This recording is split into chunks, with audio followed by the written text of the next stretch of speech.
Hello बच्चों, आज मैं वेक्टर एंड 3D का वन शॉट वीडियो लाने जा रहा हूं। यह वीडियो आपके बोर्ड एग्जाम में बहुत ही इंपॉर्टेंट रोल अदा करेगा। देखो, मैं वन शॉट वीडियो में इनडेफिनिट इंटीग्रेशन और डेफिनिट इंटीग्रेशन अच्छे से पढ़ा चुका हूं। जो बच्चे अभी तक वो वीडियो नहीं देखे हैं, जाके वीडियो देख ले, क्योंकि जितने भी मैंने इसमें क्वेश्चंस करवाए हैं वो बोर्ड के पॉइंट ऑफ व्यू से ही करवाए हैं। तो चलिए आज का लेक्चर हम लोग स्टार्ट करते हैं। वन शॉट वीडियो का आज का जो चैप्टर है वो है वेक्टर्स। तो सबसे पहला वेक्टर्स के बारे में आप क्लास 11th के फिजिक्स में भी पढ़े होंगे कि सर स्केलर क्वांटिटी और वेक्टर क्वांटिटी। स्केलर क्वांटिटी उस क्वांटिटी को बोलते हैं जिसका मैग्नीट्यूड होता है, और वेक्टर क्वांटिटी उस क्वांटिटी को बोलते हैं जिसका मैग्नीट्यूड और डायरेक्शन दोनों होता है। जैसे एनर्जी आपकी स्केलर क्वांटिटी है बट फोर्स आपका वेक्टर क्वांटिटी है। तो इन सब के चीजों के बारे में आप ऑलरेडी बेसिक लेक्चर फिजिक्स में कर चुके हैं। मैथमेटिक्स के पोर्शन में हमको वेक्टर्स के बारे में क्या पढ़ना है, देखो सबसे पहला पॉइंट, यहां जो प्लेन बनता है वो XYZ प्लेन होगा। एक बात बताओ, ये मेरा अगर ओरिजिन होगा तो इसका पॉइंट होगा 0,0,0। अगर हम किसी पॉइंट को यहां पे कंसीडर करेंगे तो उसका कोऑर्डिनेट होगा x, y, z। इस पॉइंट को मैंने ओ नाम दिया, इसको बोलेंगे हम लोग ओपी वेक्टर। और ओपी वेक्टर का मतलब होगा पी पॉइंट का पोजीशन वेक्टर। अगर कोई बोलेगा कि ओपी वेक्टर का मतलब क्या होता है, तो ओपी वेक्टर का मतलब होगा पी पॉइंट का पोजीशन वेक्टर। और हम इस ओपी वेक्टर को कैसे लिखेंगे, x माइनस 0 आई कैप प्लस y माइनस 0 जे कैप और प्लस z माइनस 0 के कैप। मतलब क्या रिजल्ट आया, x आई कैप, y जे कैप और z के कैप। आप ऑलरेडी जानते होंगे कि जो आई कैप और जे कैप और के कैप होता है वो यूनिट वेक्टर होता है। आई कैप है x एक्सिस का यूनिट वेक्टर, जे कैप है मेरा y एक्सिस का यूनिट वेक्टर और के कैप है मेरा z एक्सिस का यूनिट वेक्टर। तो अगर हमको किसी पॉइंट को अगर वेक्टर फॉर्म में लिखना होगा तो उसके कोऑर्डिनेट के आगे हम आई कैप, जे कैप और के कैप लगा देंगे। मतलब अगर मान लो कोई पॉइंट ए है 3, 5 और 7 और बोला कि इस ए पॉइंट का मुझे पोजीशन वेक्टर लिखना है, तो इस ए पॉइंट का पोजीशन वेक्टर लिखेंगे ए vector is equal to 3 I cap plus 5 J cap और प्लस 7 के कैप।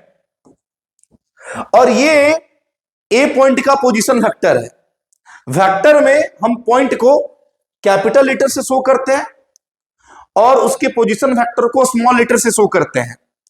लेकिन मान लो कि हमारे पास अगर दो पॉइंट है ए और बी, ए का कोऑर्डिनेट है मान लो x1, y1 और z1 और बी का कोऑर्डिनेट है मान लो x2, y2 और z2। और मुझे किसी ने क्या बोला, एवी वेक्टर लिखने के लिए। तो एवी वेक्टर का मतलब क्या होगा ये समझो। एवी वेक्टर का मतलब होगा बी का पोजीशन वेक्टर माइनस ए का पोजीशन वेक्टर, मतलब फाइनल माइनस इनिशियल। तो फाइनल माइनस इनिशियल कहने का क्या मतलब है, सो मुझे बताओ। x2 minus x1 I cap plus y2 minus y1 J cap और plus z2 minus z1 K cap. z2 minus z1 into कितना बोलो, के कैप। ये क्या कहलाएगा, एवी वेक्टर। अगर वही बोला हमको बीए वेक्टर लिखने के लिए, अगर हमको वही बोला बीए वेक्टर लिखने के लिए, तो एक बात बताओ, हम बीए वेक्टर को लिख सकते हैं ए माइनस बी, या बीए वेक्टर को हम ऐसे भी बोल सकते हैं minus times of AB vector. क्योंकि देखो एवी वेक्टर का डायरेक्शन क्या है, ए टू बी, और बीए वेक्टर का डायरेक्शन होगा बी टू ए। तो जो बीए वेक्टर होगा वो minus times of AB vector हो जाएगा। मतलब अगर मान लो कि छोटा सा एग्जांपल से आप पॉइंट को और अच्छे से समझिए कि मान लो कि हमारे पास एक पॉइंट है 1, 4 और 7 और दूसरा पॉइंट है 7, 8 और 11, और हमको कोई पूछा कि सर आप बीए वेक्टर लिखो, तो बीए वेक्टर का क्या मतलब होगा, ए माइनस बी। मतलब 1 minus 7 into I cap plus 4 minus 8 into J cap plus 7 minus 11 into K cap. तो कितना हो जाएगा सो बताओ, minus 6 I cap minus 4 J cap और माइनस 4 के कैप। अगर यही बोलता है एवी वेक्टर लिखने के लिए, तो एवी वेक्टर का क्या मतलब हो जाएगा, बी माइनस ए। एवी वेक्टर का मतलब हो जाएगा, बोलो, बी माइनस ए। मतलब 7 minus 1 into I cap plus 8 minus 4 into J cap plus 11 minus 7 into K cap. तो रिजल्ट कितना आ गया सो बताओ, 6 I cap plus 4 J cap और प्लस 4 के कैप। अच्छा, ये भी आप नोटिस कर सकते हो डायरेक्ट कि हम एवी वेक्टर को लिख सकते हैं minus times of B A vector, ये भी लिख सकते हैं। तो अगर हम इसके आगे बोलो माइनस लगा दे, अगर हम इसके आगे माइनस लगा दे, मतलब minus times of B A vector minus 6 I cap minus 4 J cap और माइनस 4 के कैप, तो क्या रिजल्ट आ जाएगा, 6 I cap plus 4 J cap और प्लस 4 के कैप। क्लियरली दिख रहा होगा, चीजें एक ही है सर।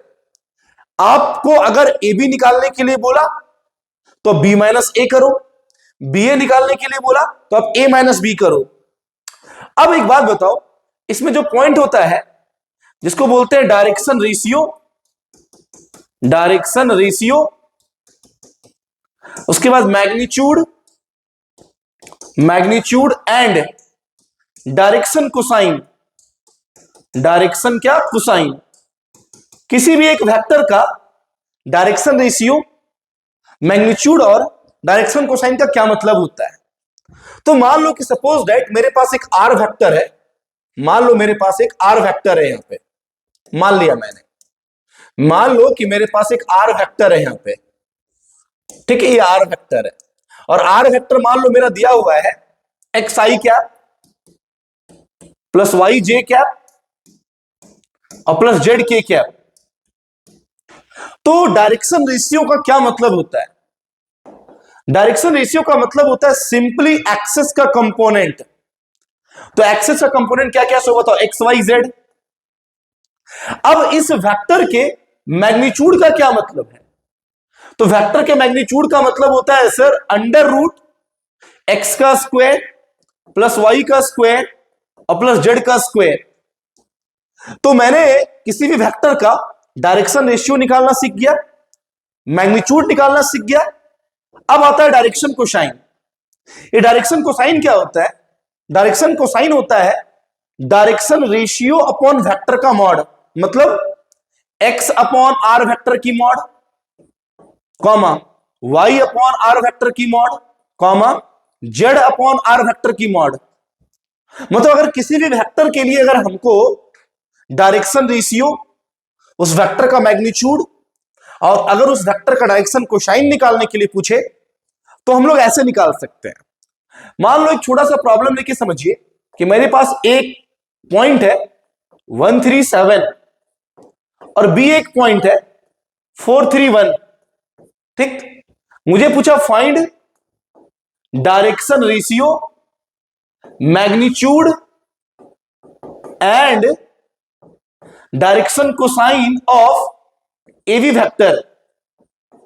तो आप मुझे एक बात बताओ, तुम एवी वेक्टर को अभी क्या बताए थे कि एवी वेक्टर को तुम लिखोगे ना बी माइनस ए, तो बी माइनस ए का मतलब बोलो कितना, 4 minus 1 into I cap plus 3 minus 3 into J cap अब plus 1 minus 7 into K cap. तो रिजल्ट कितना आ गया सो बताओ, 3 आई कैप प्लस 0 जे कैप और माइनस 6 के कैप। 0 जे कैप का मतलब 0 हो गया, तो कहानी क्या आ गया, 3 आई कैप माइनस 6 के कैप। मतलब बोल सकते हैं कि एवी वेक्टर जो है वो एक्स जेड प्लेन है, एक्स जेड प्लेन में वाई 0 होगा। सर 3D में आपका एक्स वाई जेड प्लेन बनेगा, तो एक्स वाई प्लेन में जेड 0, वाई जेड प्लेन में एक्स 0 और एक्स जेड प्लेन में वाई 0। तो सबसे पहला बात उठा डायरेक्शन रेशियो का। तो मैंने अभी क्या बताया, डायरेक्शन रेशियो क्या होता है, simply component of the axis. तो एक्स एक्सिस का कंपोनेंट है बोलो 3, वाई की है 0 और जेड की है -6, तो ये हो गया डायरेक्शन रेशियो। अब सर इस वेक्टर का मैग्नीट्यूड कैसे निकालेंगे? सर हम ए बी वेक्टर का मैग्नीट्यूड निकालना चाहते हैं, तो ये कैसे निकालेंगे बोलो? अंडर रूट एक्स का स्क्वायर प्लस वाई का स्क्वायर प्लस जेड का स्क्वायर, सर 3 की स्क्वायर प्लस 0 की स्क्वायर प्लस -6 की स्क्वायर। सॉल्व करेंगे तो बोलो 3 का स्क्वायर कितना 9, ये तो 0, -6 का स्क्वायर 36 और प्लस 9 मतलब रूट अंडर 45। देखिए अब चलना है डायरेक्शन कोसाइन के पास, तो इसका डायरेक्शन कोसाइन क्या होगा सो मुझे बताओ सारे बच्चों। डायरेक्शन कोसाइन मैंने क्या बताया? डायरेक्शन कोसाइन होता है sir direction ratio upon vector की मैग्नीट्यूड। मतलब पहला डायरेक्शन कोसाइन हो जाएगा 3/√45, दूसरा हो जाएगा 0/√45 और तीसरा हो जाएगा -6/√45। 3/√45 कॉमा 0/√45 और अगला -6/√45। तो ये हो गया सर 3/√45, ये तो हो गया 0 और ये हो गया -6/√45। तो सबसे पहली बात कि आपको वेक्टर का रिप्रेजेंटेशन समझ में आ गया होगा, किसी पॉइंट को हम वेक्टर फॉर्म में कैसे चेंज करेंगे वो भी समझ में आ गया होगा, और किसी भी वेक्टर का डायरेक्शन रेशियो, मैग्नीट्यूड और डायरेक्शन कोसाइन कैसे निकलता है वो भी बातें आपकी क्लियर होगी। लेकिन यहां पे एक बहुत ही इंपॉर्टेंट पॉइंट है इस जगह पे, इस बात को थोड़ा सा ध्यान से सुनोगे और थोड़ा सा ध्यान से इस चीजों को समझोगे। मेरा किसी भी वेक्टर के लिए, मेरा फॉर एनी वेक्टर बताओ, फॉर एनी वेक्टर मेरा डायरेक्शन कोसाइन क्या आया सो मुझे बताओ। डायरेक्शन कोसाइन आया x अपॉन आर वेक्टर का magnitude, y upon R vector का मैग्नीट्यूड और z अपॉन आर वेक्टर का मैग्नीट्यूड। मैं क्या करूंगा, इसको मैं मान लूंगा सर l, सर इसको मैं मान लेता हूं m और इसको मान लेता हूं मैं n। एक काम करता हूं, तीनों का स्क्वायर करके ना मैं ऐड करता हूं, मतलब l का स्क्वायर प्लस m का स्क्वायर और प्लस n का स्क्वायर। अच्छा एक बात बताओ सर, l का स्क्वायर का मतलब x square upon R vector का मैग्नीट्यूड का स्क्वायर, m का स्क्वायर मतलब y square upon R vector का मॉड का स्क्वायर, n का स्क्वायर मतलब z का स्क्वायर अपॉन आर वेक्टर का मैग्नीट्यूड का स्क्वायर। क्लियरली ये साफ दिख रहा होगा कि मेरा जो एलसीएम चलेगा वो होगा आर वेक्टर का मॉड का स्क्वायर, यहां होगा x का स्क्वायर प्लस y का स्क्वायर प्लस z का स्क्वायर। अच्छा ऊपर दिख रहा है आपको x square plus y square plus z square, नीचे आपको दिख रहा है आर वेक्टर का मॉड का स्क्वायर। तो आप मुझे एक बात बताओ, आर वेक्टर का मैग्नीट्यूड कितना था सो मुझे बताओ। Any particular vector under root X square plus Y square plus Z square, और इसका स्क्वायर करेंगे तो बोलो रूट हट जाएगा, तो कितना आएगा बोलो X square plus Y square plus Z square. बोलो कट के 1 आया। रिजल्ट क्या आया? रिजल्ट मेरा आया कि एल का स्क्वायर प्लस एम का स्क्वायर प्लस एन का स्क्वायर इक्वल टू 1। और मेरे प्यारे बच्चों मेरा एल एम एन है क्या? एल एम एन है मेरा किसी भी वेक्टर का डायरेक्शन कोसाइन। मतलब यहां से एक बहुत ही इंपॉर्टेंट रिजल्ट मेरा कंक्लूड होगा कि किसी भी वेक्टर के लिए उसके डायरेक्शन कोसाइन का स्क्वायर का सम हमेशा 1 होता है। किसी भी वेक्टर के लिए उसके डायरेक्शन कोसाइन का स्क्वायर का सम हमेशा 1 होगा। सर किसी भी वेक्टर के लिए क्या बोलो, डायरेक्शन कोसाइन का स्क्वायर का सम, स्क्वायर का बोलो क्या सम, हमेशा 1 होगा। हमेशा बोलो 1 होगा, हमेशा 1 होगा। सर आपको मैथमेटिक्स सीखनी है ना, तो अपने लोकल लैंग्वेज में सीखो। लोकल लैंग्वेज कहने का क्या मतलब होता है, अपने लैंग्वेज में सीखो। सर मुझे इंग्लिश नहीं सीखना है, यहाँ पे मुझे मैथमेटिक्स सीखना है, तो मैंने इसको एकदम अपने लैंग्वेज में लिखा कि किसी भी वेक्टर के लिए उसके डायरेक्शन कोसाइन का स्क्वायर का सम हमेशा 1 होगा। अब सुनो कि डायरेक्शन कोसाइन का ज्योमेट्रिकल मीनिंग क्या होता है। वास्तव में कोई वेक्टर डायरेक्शन कोसाइन के बारे में क्या कहना चाहता है, मतलब डायरेक्शन कोसाइन का ज्योमेट्रिकल मीनिंग क्या है, तो आइए समझिए। सर पॉइंट क्या है मेरा, geometrical meaning of direction cosine, कि सर डायरेक्शन कोसाइन का मेरा ज्योमेट्रिकल मीनिंग क्या है सर, मतलब डायरेक्शन कोसाइन किसी वेक्टर के लिए क्या कहना चाहता है, तो बातें समझिए सर। एक बात बताओ, मेरे पास यहां पे एक्स वाई जेड प्लेन है, मेरे पास एक एक्स वाई जेड प्लेन है, इस एक्स वाई जेड प्लेन में मेरे पास एक आर वेक्टर है।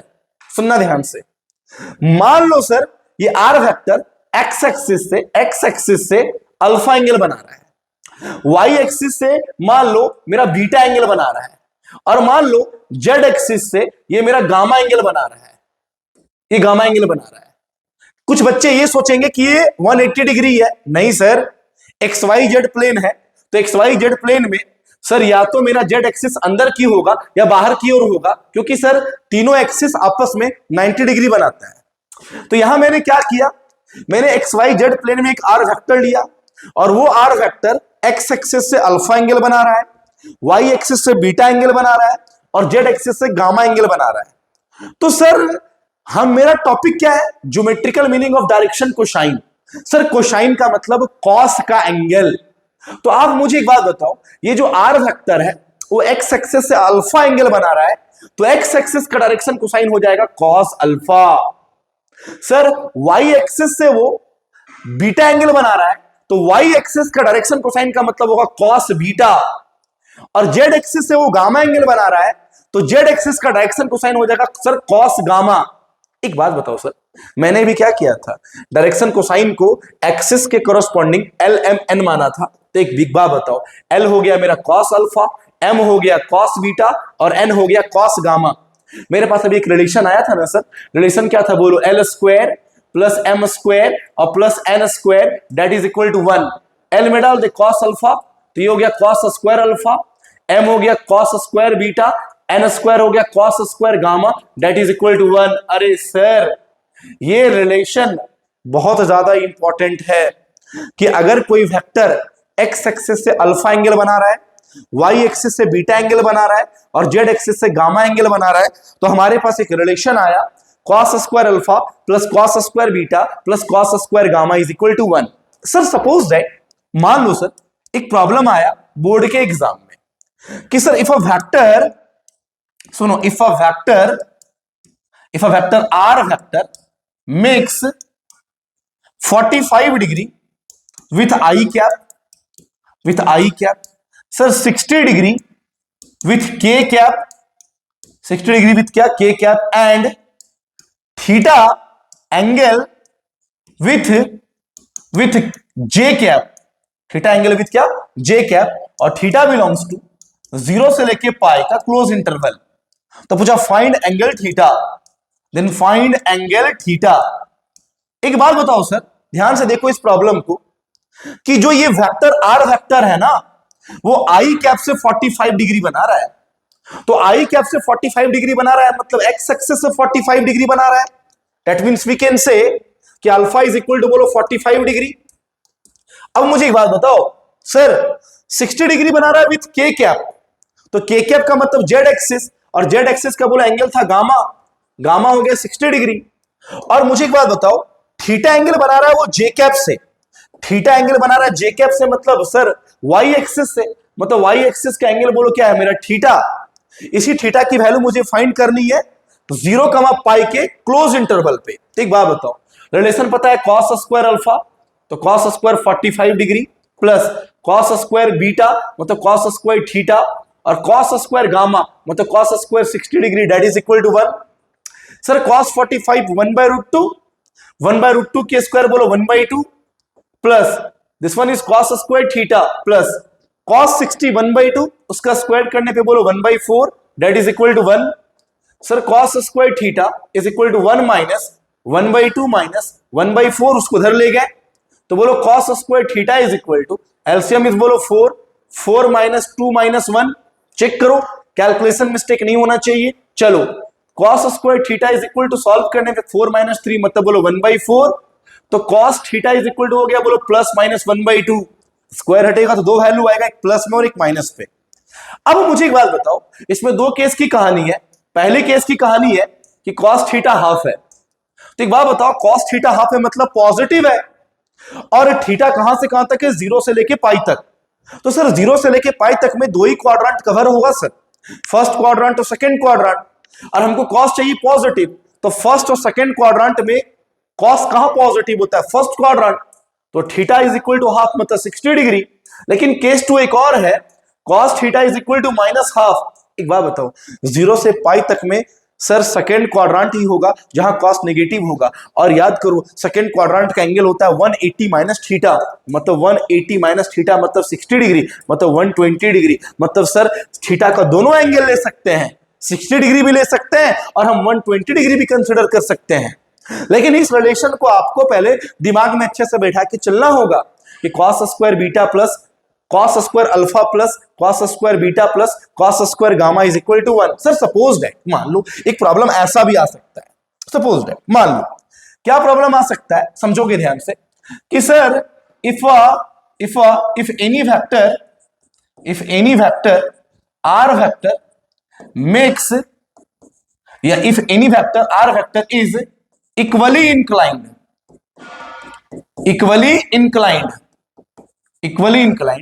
with axis then find angle। Sir सबसे पहले इस क्वेश्चन का मतलब समझो, क्वेश्चन क्या है कि एक आर वेक्टर है जो एक्सेस से इक्वली इंक्लाइंड है। इक्वली इंक्लाइंड कहने का मतलब क्या हुआ कि वो जो आर वेक्टर है वो सेम एंगल बना रहा है तीनों एक्सिस से, तीनों एक्सिस से उसका सेम एंगल बन रहा है। मतलब अल्फा को भी मान लिए थीटा, बीटा को भी मान लिए थीटा और गामा को भी मान लिए थीटा। रिलेशन पता है, कॉस स्क्वायर अल्फा मतलब cos square theta, cos square beta मतलब cos square theta, cos square gamma मतलब cos square theta is equal to 1। That means we can say 3 cos square theta that is equal to 1। अगर 3 cos square theta is equal to 1 तो we can say cos square theta is equal to 1/3। तो बोलो cos theta is equal two plus minus 1/√3। अब मुझे exact angle नहीं पता ना कि cos का कौन सा एंगल 1/√3 देगा, तो हम लोग थीटा इज इक्वल टू बोलेंगे ना sir cos inverse, sir cos inverse plus minus 1/√3। इसमें दो एंगल है सर, देखो एक थीटा जो है वो है आपका cos इनवर्स पॉजिटिव में 1/√3 और एक जो थीटा है सर वो है मेरा cos इनवर्स माइनस 1/√3। अब मुझे एक बात बताओ, मैंने इनवर्स में एक प्रॉपर्टी पढ़ा था, क्या पढ़ा था इनवर्स की प्रॉपर्टी, थोड़ा याद करके बताओ तो, कि sir cos inverse minus x जो होता है वो होता है pi minus cos inverse x. और ये भी जान लो, थोड़ा सा बता देता हूं बोर्ड के बच्चों को कि cos इनवर्स माइनस एक्स जो होता है वो होता है pi minus cos inverse x. तो यहां से यूज करेंगे तो बोलो cos इनवर्स माइनस 1/√3 को लिख सकते हैं पाई माइनस cos इनवर्स 1/√3। आप क्लियरली ध्यान से देखो कि दोनों एंगल को हम कंसीडर करके चल सकते हैं। सर देखो ये रिलेशन बहुत इंपॉर्टेंट है, जो रिलेशन अभी मैंने एस्टैब्लिश किया डायरेक्शन को साइन का। सर ऐसा भी क्वेश्चन पूछ सकता है ना, मान लो सपोज दैट कि sir alpha beta gamma are the angle with x Y z axis respectively then find cos 2 alpha plus cos 2 beta plus cos 2 gamma। इसकी वैल्यू मुझे निकालनी है कि sir cos 2 alpha plus cos 2 beta और plus cos 2 gamma का value हम लोग क्या लिख के आएंगे अगर alpha beta gamma x y और जेड एक्सिस से बनने वाला एंगल है। तो हम रिलेशन क्या जानते हैं, रिलेशन जानते हैं ना, cos square alpha plus cos square beta और plus cos square gamma that is equal to 1। ये रिलेशन हम जानते हैं। सर मुझे एक बात बताओ, ये ट्रिगो के फॉर्मूले का कमाल है।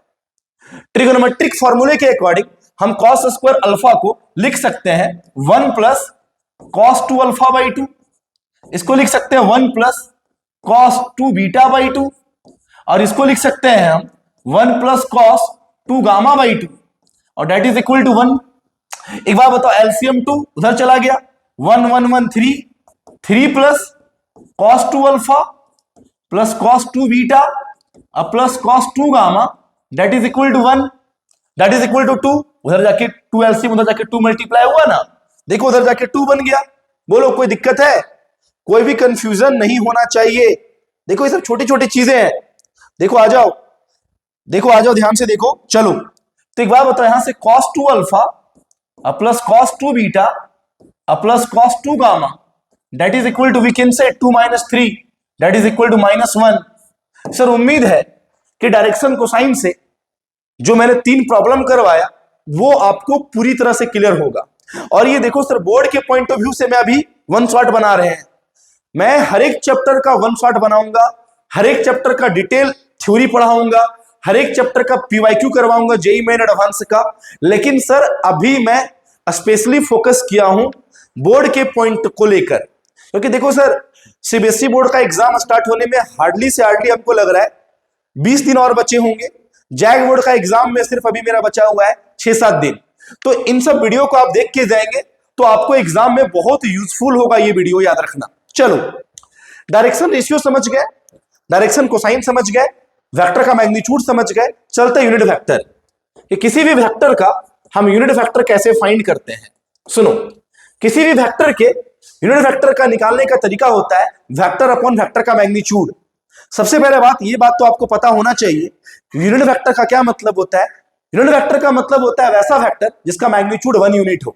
तो मान लो रैंडमली मेरे पास कोई आर वेक्टर है, एक्स आई कैप प्लस वाई जे कैप प्लस जेड के कैप, ठीक। तो इसका यूनिट वेक्टर लिखेंगे आर कैप, क्या लिखेंगे, आर कैप, और आर कैप इक्वल टू लिखेंगे आर वेक्टर बटा आर वेक्टर का मैग्नीट्यूड। ध्यान से देखेंगे, किसी भी वेक्टर का यूनिट वेक्टर का फॉर्मूला होता है r cap is equal to r vector बटा आर वेक्टर का magnitude. This is for 1 unit. But suppose that a question is given, a point है 4, 7, 11 और एक बी पॉइंट है मान लो 1, 3, 5। मुझे पूछा गया find a vector in the direction of AB whose magnitude is 7 unit, तो चलो कैसे बनाएंगे। पहले एक बात नोटिस करो, किसके डायरेक्शन में, AB के डायरेक्शन में। AB के डायरेक्शन में कहने का क्या मतलब है कि पहले हम AB वेक्टर फाइंड कर लेते हैं। आ जाओ, तो हम चलो AB वेक्टर अगर फाइंड करेंगे तो AB वेक्टर का क्या मतलब बताए थे, B माइनस A, 1 माइनस 4 आई क्या मतलब माइनस 3 आई क्या, 3 माइनस 7 जे क्या मतलब माइनस 4 जे क्या, 5 माइनस 11 के क्या मतलब माइनस 6 के क्या। अब इसी के डायरेक्शन में एक वेक्टर ढूंढना है जिसका मैग्नीट्यूड 7 यूनिट है। तो पहले 4 1 यूनिट तो निकाल लो, तो इसको आर वेक्टर मान लो। आर वेक्टर हो गया माइनस 3 आई क्या माइनस 4 जे क्या और माइनस 6 के क्या। तो इसका आर कैप निकाल लो। आर कैप का फॉर्मूला क्या है, वेक्टर बटा वेक्टर का mod. Sir vector upon vector का मॉड, माइनस 3 आई क्या माइनस 4 जे क्या माइनस 6 के क्या अपॉन उस वेक्टर का मैग्नीट्यूड। तो मैंने अभी पीछे बताया था ना कि किसी भी वेक्टर का मैग्नीट्यूड का फॉर्मूला अंडर रूट एक्स की स्क्वायर प्लस वाई की स्क्वायर प्लस जेड की स्क्वायर, माइनस 3 का स्क्वायर 9, माइनस 4 का स्क्वायर 16 और माइनस 6 का स्क्वायर बोलो कितना 36। सॉल्व करो, r cap is equal to हो गया माइनस 3 आई कैप माइनस 4 जे कैप और माइनस 6 के कैप। थोड़ा कैलकुलेशन में सपोर्ट करो, 36 प्लस 16 52, आई थिंक 52 ही होगा, और 52 प्लस 9 61, रूट 61। तो this is a vector, this is the unit vector. Unit vector मतलब magnitude 1 unit, we have to find the vector for 7 unit. इसको 7 से multiply करेंगे तो 4 7 यूनिट, और 7 यूनिट क्या आएगा रिजल्ट, 7 टाइम्स ऑफ माइनस 3 आई क्या माइनस 4 जे क्या माइनस 6 के क्या अपॉन रूट अंडर कितना बोलो 61, 7 से मल्टीप्लाई कर दो, माइनस 21 आई क्या माइनस 28 जे क्या माइनस 42 के क्या upon under root 61। This is your answer. Sir उम्मीद है सर कि जो वेक्टर का पहला पोर्शन मैंने अभी कंप्लीट किया जिसमें मैंने बताया पोजीशन वेक्टर क्या होता है। सर किसी भी पॉइंट को वेक्टर फॉर्म में लिखना मतलब उसका पोजीशन वेक्टर लिखना, और किसी वेक्टर को पोजीशन वेक्टर में कन्वर्ट करना मतलब with respect to origin. Sir vector के पॉइंट में हम पॉइंट को कैपिटल लेटर से रिप्रेजेंट करते हैं, बट वेक्टर को हमेशा स्मॉल लेटर से रिप्रेजेंट करेंगे। मतलब अगर हम बोले कि एक पॉइंट है 4 5 7 तो सर कैपिटल ए लिखेंगे। मैंने बोला ए वेक्टर मतलब स्मॉल ए वेक्टर, ऐसे ऐसे करके लिखते हैं। सर मैंने फिर बताया कि सर ए बी वेक्टर का मतलब होता है बी माइनस ए और बी ए का मतलब होगा ए माइनस बी। ठीक है, डायरेक्शन रेशियो क्या होता है, मैग्नीट्यूड क्या होता है, डायरेक्शन कोसाइन क्या होता है, डायरेक्शन कोसाइन का ज्योमेट्रिकल मीनिंग क्या होता है, उसके एंगल के बीच में रिलेशन क्या होता है, यूनिट वेक्टर क्या होता है, सब कुछ मैं आपको अच्छे से समझा चुका हूं। चलो आगे बढ़ते हैं। यहां से वेक्टर का दो एप्लीकेशन होता है, जिसको सबसे पहले पॉइंट में बोलते हैं डॉट प्रोडक्ट। हाँ सर, बहुत इंपॉर्टेंट पहला पॉइंट होता है डॉट प्रोडक्ट। इसी को बोलते हैं स्केलर प्रोडक्ट, इसी को बोलते हैं सर हम लोग स्केलर प्रोडक्ट भी। सबसे पहला यह पॉइंट उठता है कि डॉट प्रोडक्ट और स्केलर प्रोडक्ट में हम लोग क्या यूज करते हैं, कैसे यूज करते हैं। अभी जो डॉट प्रोडक्ट और स्केलर प्रोडक्ट पढ़ रहे हैं ना, वो दो वेक्टर का पढ़ रहे हैं।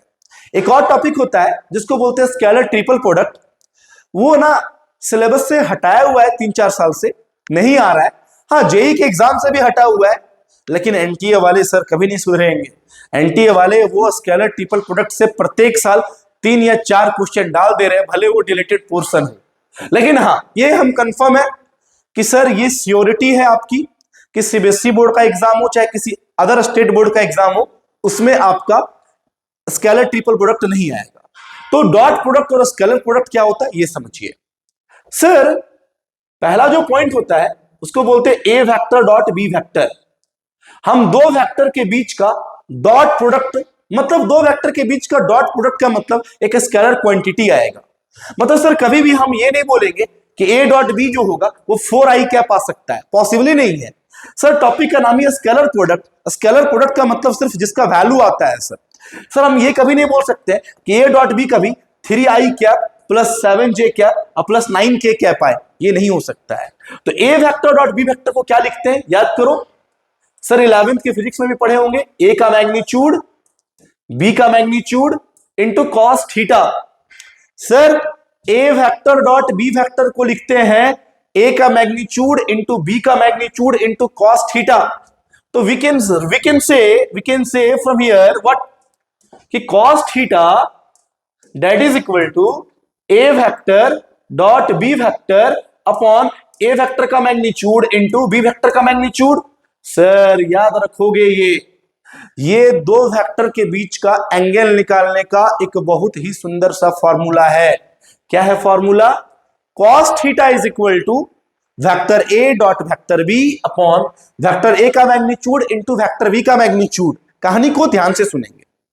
सर पॉइंट नंबर 2, ये आपको पता होगा ना कि i dot i equal to J dot J is equal to sir k dot के हमेशा 1 होता है।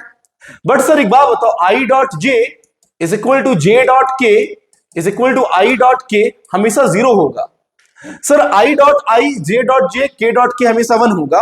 लेकिन देखो आई डॉट आई, तो आई डॉट आई को लिखेंगे आई का मैग्नीट्यूड इंटू कॉस 0। कॉस 0 क्यों लिए? कि दोनों एक ही एक्सिस का एंगल है, एक ही एक्सिस का एंगल होगा तो थीटा 0 डिग्री। आई कैप का मैग्नीट्यूड 1, फिर आई कैप का मैग्नीट्यूड 1 और कॉस 0 1। तो sir I dot I J dot जे और के डॉट के 1 होगा। बट आई डॉट जे 0 क्यों होगा? आई एक्स एक्सिस, जे मेरा y axis, theta 90 degree, cos 90 0, पूरी वैल्यू 0। सर पॉइंट नंबर 3 कि सर मान लो कि हमारे पास एक ए वेक्टर दिया हुआ है a1 आई कैप प्लस b1 जे कैप प्लस c1 के कैप। बी वेक्टर दिया हुआ है मेरे पास, मान लो a2 आई कैप प्लस b2 जे कैप प्लस c2 के कैप। तो सर हम A vector dot B vector कैसे फाइंड करेंगे? जब दो वेक्टर दिया हुआ रहेगा ना तो ए डॉट बी सिंपली होता है आपस में कोफिशिएंट को मल्टीप्लाई कर दो, मतलब a1 into a2 plus b1 into b2 plus c1 into c2। ऐसा क्यों? जब तुम a डॉट b करेगा तो बोलो i डॉट i1, देखो ना i डॉट i1 तो a1 a2, but i dot j0 i dot k0, फिर j से मल्टीप्लाई करोगे तो j dot i0 j dot j1 तो निकलेगा b1 b2। तो उसी तरह से एक रिलेशन एस्टैब्लिश हो गया कि a vector dot B vector को लिखेंगे हम a1 into a2 plus b1 into b2 plus c1 into c2। अब सुनो, एक रिलेशन मेरे पास यहां है, एक चीज यहां है मेरे पास, बातें को ध्यान से सुनोगे। अब चौथा नंबर का जो पॉइंट है ना, वो मेरे अकॉर्डिंग बहुत ही इंपॉर्टेंट है बोर्ड के एग्जाम के पॉइंट ऑफ व्यू से। सर मान लो किसी ने ऐसा पूछा कि ये जो ए वेक्टर और बी वेक्टर के बीच में अपने बनने वाला एंगल लिखा cos theta is equal to a dot B बटा ए का मैग्नीट्यूड इंटू बी का मैग्नीट्यूड। तो ऐसा हो जाए केस नंबर 1 कि ए वेक्टर और बी वेक्टर आपस में परपेंडिकुलर हो जाए। दोनों वेक्टर अगर आपस में परपेंडिकुलर हो जाएगा तो बोलो थीटा 90 डिग्री। थीटा कितना डिग्री? 90 डिग्री। और बताओ cos 90 degree is equal to लिखेंगे बोलो ए वेक्टर डॉट बी वेक्टर बटा ए का मैग्नीट्यूड इंटू बी का मैग्नीट्यूड। cos 90 कितना? 0। 0 is equal to A vector dot B vector बटा ए का मैग्नीट्यूड इंटू बी का मैग्नीट्यूड। वो तो मैग्नीट्यूड वैल्यू है, 0 हो जाएगा। मतलब we can write what? A vector dot B vector equal to 0। अरे सर, प्रॉब्लम करवाने के वक्त में इसका बहुत यूज किया जाता है। ये बहुत ही इंपॉर्टेंट रिलेशन है। क्या रिलेशन है? कि अगर दो वेक्टर आपस में परपेंडिकुलर है तो उन दोनों का डॉट प्रोडक्ट 0 होता है। केस नंबर 2 कि सर अगर ए वेक्टर एंड बी वेक्टर आपस में पैरेलल हो जाए। सर देखो, दो वेक्टर आपस में पैरेलल हो जाए इसका क्या मतलब है? एक बात नोटिस करो ध्यान से मेरे प्यारे बच्चों। सर इस वेक्टर का जो ए वेक्टर है इसका डायरेक्शन इश्यू क्या है? A1 B1 C1। जो बी वेक्टर है इसकी डायरेक्शन इश्यू क्या है? A2 B2 C2। अगर आप क्लियरली ऑब्जर्व कर पा रहे होंगे तो आप एक चीज देख रहे होंगे कि अगर ये दोनों वेक्टर को हम आपस में पैरेलल बोल रहे हैं तो हम ऐसे ही बोलेंगे ना कि डायरेक्शन रेशियो या तो सेम हो जाए या तो प्रोपोर्शनल हो जाए। प्रोपोर्शनल होने का मतलब A1 upon A2 A1 upon A2 A1 upon A2 is equal to A1 upon A2 is equal to B1 upon B2 is equal to C1 upon C2। ये दो वेक्टर आपस में पैरेलल अगर हो जाएगा तो ये कहानी यही होगा कि दोनों वेक्टर का डायरेक्शन रेशियो प्रोपोर्शनल हो जाए। सर मेरे एक मतलब समझो, हम क्या बोलना चाह रहे हैं। मान लो कि एक वेक्टर है 4i cap plus j cap plus 8k cap. सुनो, एक भी वेक्टर है मेरे पास, मान लो सपोज दैट 8i कैप, ध्यान से सुनोगे, 8i cap plus 2j cap plus 16k cap. तो तुम क्लियरली देखो डायरेक्शन इससे प्रोपोर्शनल है कि नहीं है? 4 upon 8 is equal to 1 upon 2 is equal to 8 upon 16। बोलो 1/2 is equal to 1/2 is equal to 1/2। मतलब यहाँ पे ए वेक्टर और बी वेक्टर बोलो आपस में पैरेलल है। अच्छा, हम ऐसे भी तो बोल सकते हैं कि बी वेक्टर को लिख सकते हैं, देखो तो 2 टाइम्स ऑफ ए वेक्टर। देखो बी वेक्टर को लिख सकते हैं 2 टाइम्स ऑफ ए वेक्टर। कैसे? सुनो, यहां से आप एक बात बताओ, यहां से आप ध्यान से देखो तो यहां से आप अगर आप 2 कॉमन लोगे तो ये बनेगा ना 4i cap plus j cap plus 8k cap. और क्लियरली नोटिस करो कि ये मेरा ए वेक्टर है कि नहीं है? तो बोलो b vector equal to 2 times of a vector है। सर इसका मतलब अगर किसी एक वेक्टर को समथिंग कांस्टेंट टाइम्स ऑफ दूसरा वेक्टर लिखेंगे तो हम ये भी बोल सकते हैं कि वो वेक्टर आपस में पैरेलल है या तो कोलिनियर है। अगर दो वेक्टर आपस में कोलिनियर है तो भी यही कॉन्सेप्ट यूज करेंगे। बोलो होप यहां तक पॉइंट बोलो क्लियर होगा। मैंने क्या जाना? दो वेक्टर के बीच का डॉट प्रोडक्ट निकालने का फॉर्मूला क्या है? a dot B is equal to A का मैग्नीट्यूड इंटू बी का मैग्नीट्यूड इंटू कॉस थीटा। और जहां cos theta is equal to क्या लिखेंगे? a डॉट बी बटा ए का मैग्नीट्यूड इंटू बी का मैग्नीट्यूड। चलो उसके बाद मैंने क्या जाना? i dot I J dot J K dot के 1 होता है, i डॉट जे डॉट के और i डॉट के 0 होता है। उसके बाद जब दो वेक्टर गिवन रहेगा तो a डॉट बी कैसे निकालेंगे? सिंपली कंपोनेंट ऑफ एक्सेस को मल्टीप्लाई कर देंगे, a1 a2 plus b1 b2 plus c1 c2। मैंने अगला चीज क्या जाना? दो वेक्टर अगर आपस में परपेंडिकुलर है तो उन दोनों का डॉट प्रोडक्ट 0 है, और अगर दो वेक्टर आपस में पैरेलल है तो डायरेक्शन रेशियो प्रोपोर्शनल है। यहां तक की होप कहानी क्लियर होगी। आगे बढ़ते हैं नेक्स्ट पॉइंट, 5वां नंबर का पॉइंट। अच्छा, हम लोग अभी टॉपिक क्या पढ़ रहे हैं? हम लोग टॉपिक पढ़ रहे हैं डॉट प्रोडक्ट या स्केलर प्रोडक्ट। तो एक बात बताओ, हम ये चीज बोल सकते हैं ना कि जो a डॉट बी होगा वही मेरा b डॉट ए होगा, लेकिन स्केलर प्रोडक्ट में सिर्फ वैल्यू निकलता है, उसकी डायरेक्शन से इसको कोई लेना देना नहीं है। तो चाहे 2 इंटू 4 बोलो चाहे 4 इंटू 2 बोलो, both are same language. Sir 6 number का जो पॉइंट है, सुनो ध्यान से, इसका यूज जेई मेन के एग्जाम में, सर जेई के एग्जाम में बहुत बार इससे क्वेश्चन पूछा गया है। लेकिन सुनो, सीबीएसई बोर्ड के पॉइंट ऑफ व्यू से ये टॉपिक बहुत ही इंपॉर्टेंट है। सर सीबीएसई बोर्ड को बार बार हाईलाइट क्यों करते हैं आप? सुनो, क्योंकि सीबीएसई बोर्ड का जो एग्जामिनेशन का स्टैंडर्ड रहता है थोड़ा अपलिफ्ट करके आता है सर, क्वेश्चंस के स्टैंडर्ड होते हैं सर। चलो, तो सर क्या है यहां पे कहानी कि मान लो कि angle theta between A vector and B vector is acute. मतलब दो वेक्टर के बीच में बनने वाला एंगल थीटा एक्यूट है। तो एक्यूट कहने का मतलब क्या हुआ? 0 डिग्री से बड़ा और 90 डिग्री से छोटा। तो 0 से बड़ा और 90 डिग्री से छोटा मतलब फर्स्ट क्वाड्रेंट। और फर्स्ट क्वाड्रेंट में एक बात बताओ, फर्स्ट क्वाड्रेंट में हम यही चीज बोलेंगे ना, क्या बोलेंगे कि cos theta always positive. First में सारा ट्रिगोनोमेट्रिक फंक्शन पॉजिटिव, मतलब cos थीटा का वैल्यू 0 से बड़ा आएगा। कब? जब एंगल मेरा एक्यूट होगा। cos theta is greater than 0 और cos थीटा का वैल्यू क्या निकला था बताओ? A vector dot B vector बटा ए का मैग्नीट्यूड इंटू बी का magnitude, that is greater than 0। Sir ये मैग्नीट्यूड है, ये वैल्यू है। देखो इनइक्वालिटी में हम क्रॉस मल्टीप्लाई नहीं कर सकते हैं, लेकिन हम कर सकते हैं जब डिनोमिनेटर हमेशा पॉजिटिव टर्म देगा। तो ये तो मैग्नीट्यूड ऑलवेज पॉजिटिव, मतलब A vector dot B vector is greater than 0। अरे सर इस रिलेशन को आप नहीं भूलेंगे क्या कि अगर दो वेक्टर के बीच में बनने वाला एंगल एक्यूट है तो A vector dot B vector हमेशा 0 से बड़ा होगा। उसी तरह से अगर angle between A vector and B vector is obtuse तो रिलेशन आएगा A vector dot B vector is smaller than 0। इन दोनों रिलेशन से छोटे क्वेश्चंस का लेवल में बहुत अच्छा क्वेश्चंस बनाया जा सकता है। मतलब कहना क्या चाहते हो कि मान लो सर, सपोज दैट हमारे पास एक प्रॉब्लम आया कुछ ऐसा, मान लो बोला sir if angle between vectors a vector is equal to i cap plus 2j cap minus k cap and B vector is equal to 2i cap plus lambda j cap plus 3k cap is acute, then find the range of lambda। तो मुझे lambda का range निकालना है। कैसे find करेंगे समझो। Question क्या बोला है?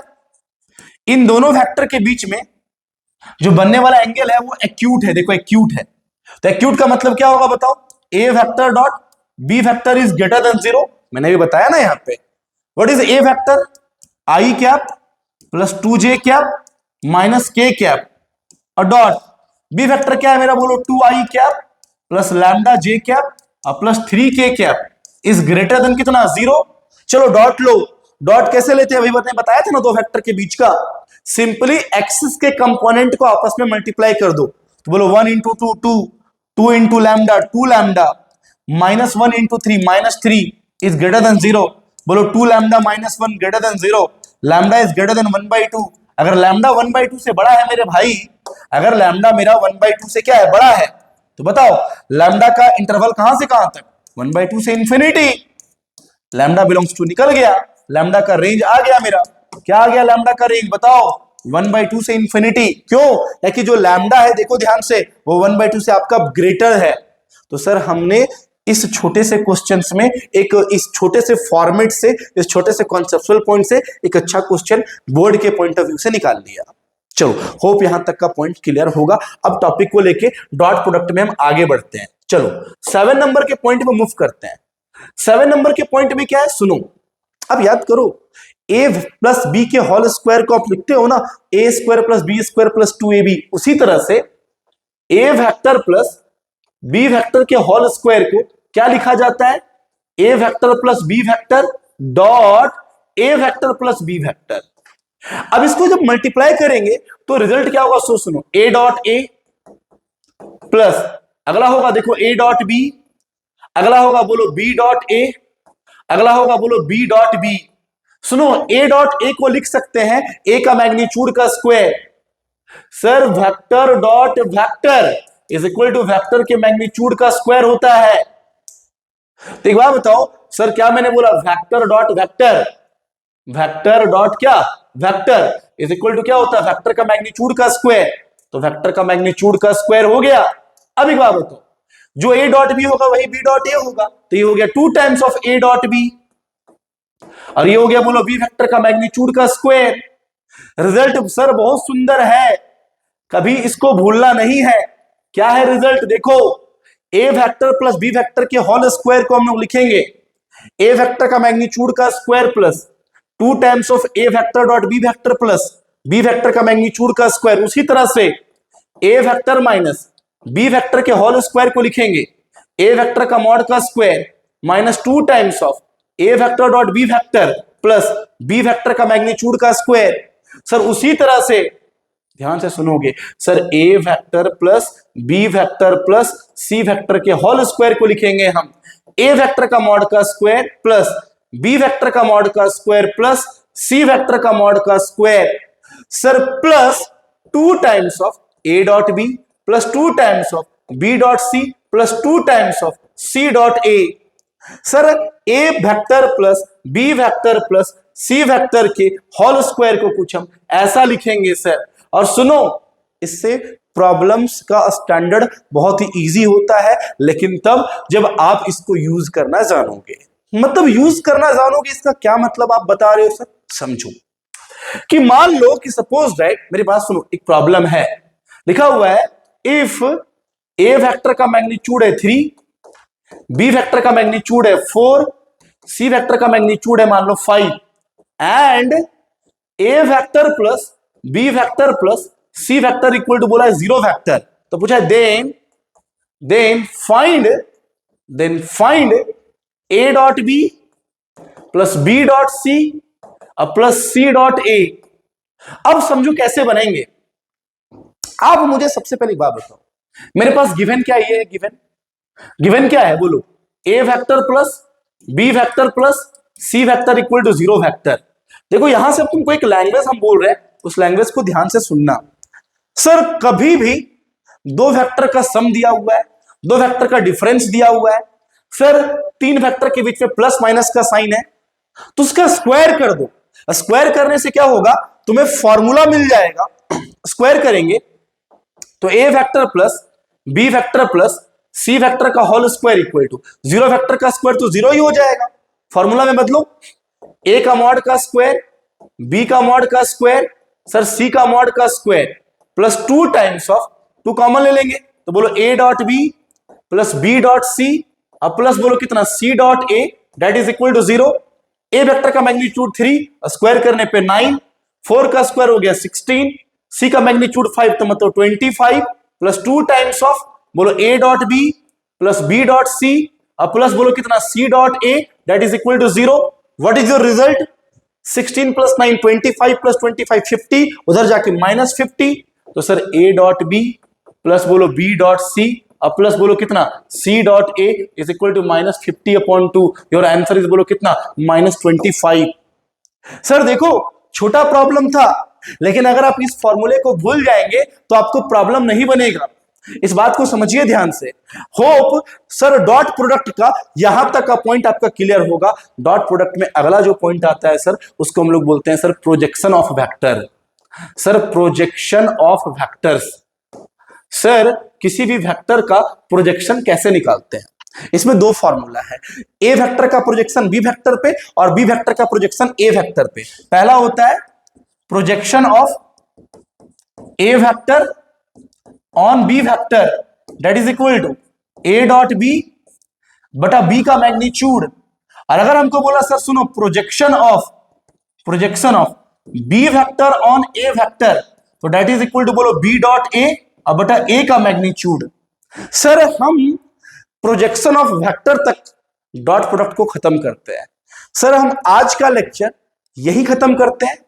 एक 1 शॉट वीडियो का एक और पार्ट आएगा वेक्टर में, जिसमें आपको मैं क्रॉस प्रोडक्ट के बारे में पढ़ाऊंगा, क्रॉस प्रोडक्ट और डॉट प्रोडक्ट का रिलेशन पढ़ाऊंगा, और उसके बाद कुल मिला के 20 से 25 क्वेश्चन करवाऊंगा जो आपके एग्जाम के लिए बहुत इंपॉर्टेंट होगा।